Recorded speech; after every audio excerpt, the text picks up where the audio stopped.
Welcome to Jack's Shortcuts, where the topics from the past become the present of today. So, without further ado, let's continue. Hey, that rhymes! Season 4 used to be a spin-off to the show called The History of Video Games. Chris, however, retconned it into the 4th season for one simple reason. This season introduced another villain for the show, the Hell Robot, who would play an important role in the subsequent season. So turning that spin-off to another season of the show was actually a wise decision.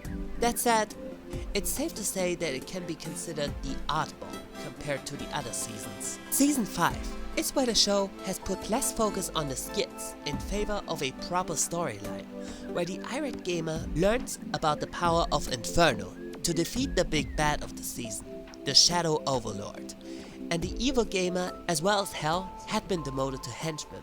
Despite this season being vastly different compared to the rest of the show, by transforming its subplot into a main storyline, it also made it stood out more from the AVGN, who didn't have a season with a focused storyline to begin with. And I would say it was a solid storyline, even though the ending could have been much better. Season 6 was generally seen as a lower point to the show, since it would primarily focus on tearing apart games that were actually well received. Another notable change from this season is that it also toned down the profanity. Interestingly enough, regardless what mine or anyone else's opinion are on this season, it happens to be Chris Barr's favorite, with him stating that it had the most memorable moments, as well as giving him a chance to review games that he still had on his bucket list.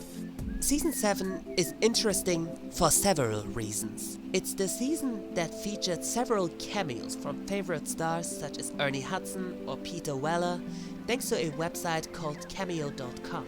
The most memorable part of Season 7, however, comes from the long-awaited crossover he made with the angry video game nerd. From once being declared a knockoff of the AVGN to collaborating with the AVGN, how the tables have turned. Season 8 onward pretty much feels consistent in terms of quality, and this show's unique style of the Irate Gamer would eventually all culminate in all these seasons from here on now. A review show primarily focused on skits and editing jokes. These seasons also weren't as cameo heavy as Season 7, and at this point, the show has come very far, from once being one of the most hated web series of all time to a respectable one.